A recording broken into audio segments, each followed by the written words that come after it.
I'm excited to welcome into the studio my next guest, Anupam Khandelwal. Did I say that correctly? Yes. Did I do it all right? Yep. Anupam? All right, take a seat. CEO of Sage Surfer. Yep. All right. Well, I'm excited to hear about what Sage Surfer is doing in the mental health and happiness health moonshot. Is that right? Yep. So what are you working on? So we are working on trying to include the full circle of care team.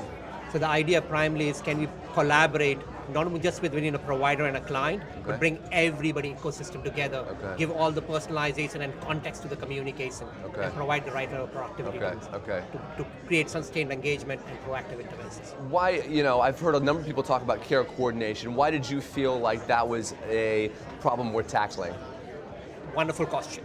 The biggest problem you have when you are between outside the clinical hours, 4 boundary walls, you are with your customer support, your support system at that particular time. And who are those people? Your trusted support people. Yeah. If you don't include them, which is mostly left out, yeah. you lose the proper engagement possible and the insights which they collect on a daily basis to provide proactive interventions. Got it, okay. So take me behind the curtain. Tell me what the Sage Surfer platform really is.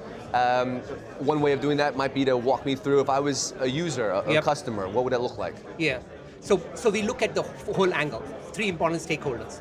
One, the provider, or the client who is receiving the services, and the people, the trusted support, non-clinical staff, non-clinical people. So from the client perspective, it's like a support system in their pocket. They can trigger it anytime when they want. It's triggering it out, their feelings, the mood, the journaling, and everything else, and trying to get a self-care management, empower them, connect them with the right resources. On the provider side, we provide productivity tools to make those sustained engagement possible, and they can get ongoing insights to do proactive interventions. For the family side, they have a personal dashboard to see what their loved one is doing at any given time. And they can intervene and provide those insights with the context behind it. So it's providing a more continuum of support outside the clinical hours. Got it. What has the response been like? It's been fabulous. Yeah. So we have been working across the country with different providers, ranging from mental health clinics, to county system, to school-based mental health providers, to treatment centers, and so on and on. And lots of people are joining the team, and we're just looking to scale our operations further.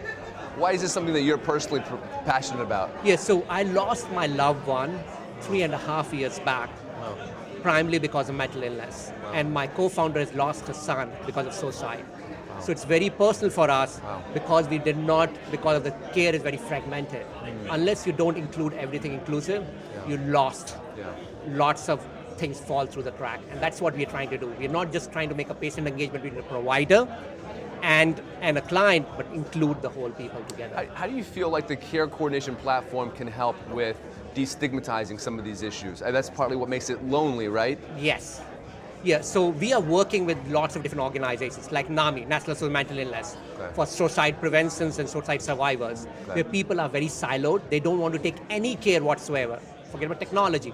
We're trying to take them from the full spectrum of isolated to where they are self-empowered and they can take care. So the whole spectrum of stuff which is done on our platform. Very nice, very nice. Okay, so here we are in the beginning of 2020. What are you most excited about for the next year? So 3 important things. So we just completed NSF, National Science Foundation, in last year, this 2019, and we are growing and scaling our operations. We're collecting lots of data across different websites, different customers and all.